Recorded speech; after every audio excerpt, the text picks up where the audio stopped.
17 సంవత్సరాలు, ఒక హత్య, ఒక కుటుంబం, ఇంకా ముగియని ఆవేదన. విజయవాడలో హాస్టల్ గదిలో హత్యకు గురైన యువతి ఆయేషా మీరా. కాలం గడిచింది, ప్రభుత్వాలు మారాయి, దర్యాప్తు సంస్థలు మారాయి. కానీ ఒక్క ప్రశ్న మాత్రం మారలేదు. అసలు నిందితుడు ఎవరు? నిజమైన నేరస్తుడు బయట తిరుగుతుంటే నిర్దోషి జైలు జీవితం గడపడం ఇదేనా న్యాయం? కోర్టులో భద్రపరిచిన సాక్ష్యాలే మాయమైతే సామాన్యుడి భద్రత ఎక్కడ?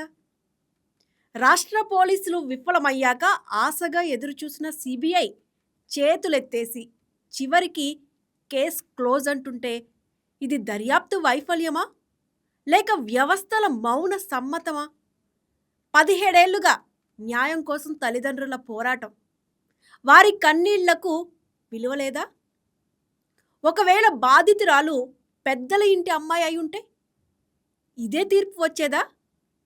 ధనికులకు ఒక న్యాయం, పేదలకు మరో న్యాయమా?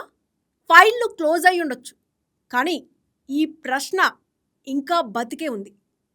ఆయేషాకు న్యాయం ఎప్పుడు?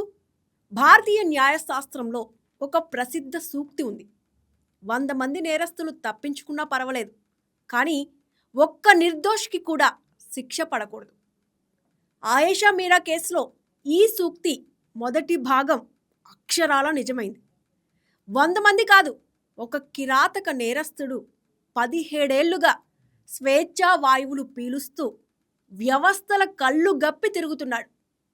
కానీ ఈ 17 ఏళ్ల ప్రయాణంలో శిక్ష అనుభవించింది మాత్రం నిర్దోషి అయిన సత్యం బాబు. అంతకంటే మిన్నగా అనుక్షణం నరకం చూస్తున్న ఆయేషా తల్లిదండ్రులు.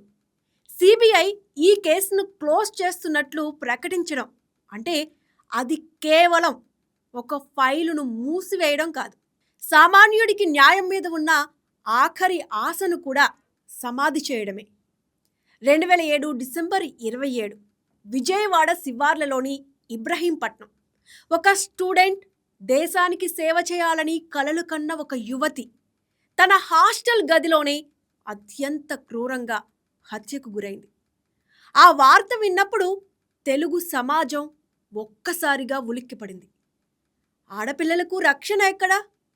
హాస్టల్ గదుల్లో కూడా మృగాళ్ల వేట సాగుతుందా అన్న ప్రశ్నలు వెల్లువెత్తాయి. కానీ ఆ తర్వాత జరిగిన పరిణామాలు అంతకంటే భయంకరమైనవి. దర్యాప్తు సంస్థలు నిందితుణ్ణి పట్టుకోవడం కంటే కేసును సర్దడం మీదనే ఎక్కువ శ్రద్ధ పెట్టాయన్న విమర్శలు అప్పట్లోనే వచ్చాయి. ఈ కేసును పరిశీలిస్తే మన దర్యాప్తు వ్యవస్థలు ఎంత బలహీనంగా ఉన్నాయో అర్థమవుతుంది. కోర్టులో భద్రపరిచిన ఆయేషా బట్టలు, ఇతర కీలక సాక్ష్యాలను ఎవరో కావాలని ధ్వంసం చేశారన్న వార్త విన్నప్పుడు ప్రజాస్వామ్యం సిగ్గుతో తలదించుకుంది. అత్యున్నత న్యాయస్థానం పర్యవేక్షణలో ఉండాల్సిన సాక్ష్యాలే మాయమైతే ఇక సామాన్యుడికి రక్షణ ఎక్కడిది? ఈ కేసు ఆరంభం నుండి ఒక ప్రముఖ రాజకీయ నాయకుడి బంధువు పేరు వినిపిస్తూనే ఉంది. అధికారం అండతో దర్యాప్తును పక్కదారి పట్టించారనే ఆరోపణలు వెల్లువెత్తాయి. పోలీసు యంత్రాంగం నిష్పక్షపాతంగా వ్యవహరించకుండా ఎవరినో కాపాడే ప్రయత్నం చేసిందనేది బహిరంగ రహస్యం.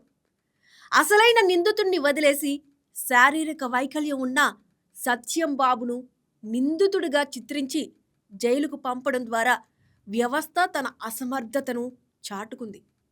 8 ఏళ్ల తర్వాత హైకోర్టు అతడిని నిర్దోషిగా ప్రకటించినప్పుడు వ్యవస్థ చేసిన తప్పుకు ఆ యువకుడి జీవితం బుగ్గిపాలైంది. రాష్ట్ర పోలీసులు విఫలమైనప్పుడు అందరూ సిబిఐ వైపు ఆశగా చూశారు. కేంద్ర దర్యాప్తు సంస్థ వస్తే నిజాలు నిగ్గుతేలుతాయని భావించారు. కానీ 17 ఏళ్ల తర్వాత సిబిఐ ఇచ్చిన రిపోర్ట్ మేము నిందితులను పట్టుకోలేకపోయాం, కేస్ క్లోజ్ చేస్తున్నాం అని చెప్పడం అత్యంత దారుణం. ఆధునిక technology, DNA analysis, repost mortem వంటి వెసులుబాట్లు ఉన్న నిందితుణ్ణి పట్టుకోలేకపోవడం అంటే అది దర్యాప్తు వైఫల్యమా, లేక దర్యాప్తు చేయకూడదనే ఒత్తిడా? ఆయేషా తల్లి శంషాద్ బేగం, తండ్రి ఇక్బాల్ బాషా ఈ 17 ఏళ్లుగా వారు చేస్తున్న పోరాటం అద్వితీయం, అనన్య సామాన్యం. తన బిడ్డను కోల్పోయిన దుఃఖం ఒకవైపు, న్యాయం కోసం వ్యవస్థలతో యుద్ధం మరోవైపు. శంషాద్ బేగం కేవలం ఒక బాధితురాలిగా మిగిలిపోలేదు, ఒక అగ్నిపర్వతంలా మారారు. హాస్పిటళ్ల చుట్టూ, కోర్టుల చుట్టూ, ఆఫీసుల చుట్టూ తిరుగుతూ ఆమె అరిగిన చెప్పులు మన వ్యవస్థలోని జాప్యానికి సాక్ష్యాలు. ఒక తల్లికి తన బిడ్డ చనిపోయిందనే వార్త కంటే ఆ బిడ్డను చంపినవాడు సమాజంలో దర్జాగా తిరుగుతున్నాడనే వార్త ఎక్కువ వేదనను మిగుల్చుతుంది. మాకు చావడానికైనా అనుమతి ఇవ్వండి అని వారు అడుగుతుంటే అది మన ప్రభుత్వాల చెవికి ఎందుకు చేరడం లేదు? ఆ తల్లి కళ్ళలో కన్నీరు ఆరిపోయింది, కానీ గుండెల్లో రగిలే సెగ మాత్రం చల్లారలేదు. వారు కోరింది డబ్బు కాదు, పరిహారం కాదు, కేవలం న్యాయం. ఆ న్యాయాన్ని ఇవ్వడంలో సమాజం, చట్టం ఘోరంగా విఫలమయ్యాయి. ఆయేషా మీరా కేసు కేవలం ఒక క్రిమినల్ కేసు కాదు, ఇది మన ప్రజాస్వామ్య వ్యవస్థకు ఒక లిట్మస్ టెస్ట్. ధనికులకు ఒక న్యాయం, పేదలకు ఒక న్యాయమా? ఒకవేళ ఆయేషా ఏదైనా రాజకీయ నాయకుడి కూతురో, పారిశ్రామికవేత్త కూతురో అయి ఉంటే ఇలాగే జరిగేదా? సాక్ష్యాల రక్షణ బాధ్యత ఎవరిది? కోర్టు రికార్డు రూమ్ నుండి సాక్ష్యాలు మాయమైతే ఆ బాధ్యులను ఎందుకు శిక్షించలేదు? కాలయాపన ఎవరి కోసం? 17 ఏళ్ల కాలయాపన నేరస్తులకు వరంగా మారింది. సాక్షులు చనిపోయారు, ఆధారాలు నశించాయి. ఇదేనా మనం కోరుకున్న న్యాయం? నేడు మనం రోబోటిక్స్, ఆర్టిఫిషియల్ ఇంటెలిజెన్స్ గురించి మాట్లాడుకుంటున్నాం, చంద్రుడి మీదకి వెళ్తున్నాం. కానీ ఒక అన్యాయంగా చంపబడ్డ ఆడపిల్ల కేసులో నిందితుణ్ణి పట్టుకోలేకపోతున్నాం. ఈ వైఫల్యం రాబోయే తరాలకు ఎలాంటి సందేశాన్ని ఇస్తుంది? తప్పు చేసినా అధికారం ఉంటే తప్పించుకోవచ్చు అనే భయంకరమైన సందేశాన్ని ఈ కేసు బలపరుస్తోంది. సిబిఐ కోర్టులో కేసు క్లోజ్ అయి ఉండొచ్చు, రికార్డుల్లో ఆయేషా మీరా పేరు పక్కన అపరిష్కృతం అని రాసి ఉండొచ్చు, కానీ ఈ పాపంలో భాగస్వాములైన ప్రతి ఒక్కరూ కాలం ముందు దోషులే. సాక్ష్యాలను తారుమారు చేసిన వారు, దర్యాప్తును పక్కదారి పట్టించిన వారు, మౌనంగా ఉండిపోయిన పాలకులు, వీరందరూ ఆయేషా తల్లిదండ్రుల కన్నీటికి జవాబుదారీలే. న్యాయం చచ్చిపోలేదు, అది కేవలం నిద్రపోతోంది అని మనం అనుకోవచ్చు. కానీ ఆయేషా విషయంలో న్యాయం కోమాలోకి వెళ్ళిపోయింది. వ్యవస్థలు తమ తప్పును తెలుసుకుని ఇప్పటికైనా నిజాయితీగా స్పందించకపోతే రేపు మరో ఆయేషాకు అన్యాయం జరిగినప్పుడు ప్రశ్నించే గొంతుకలు కూడా ఉండవు.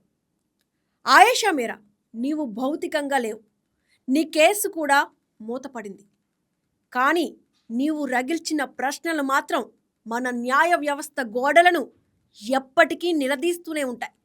17 ఏళ్ల సుదీర్ఘ పోరాటంలో అలసిపోయిన ఆ తల్లిదండ్రులకు ఈ సమాజం ఏమివ్వగలదు?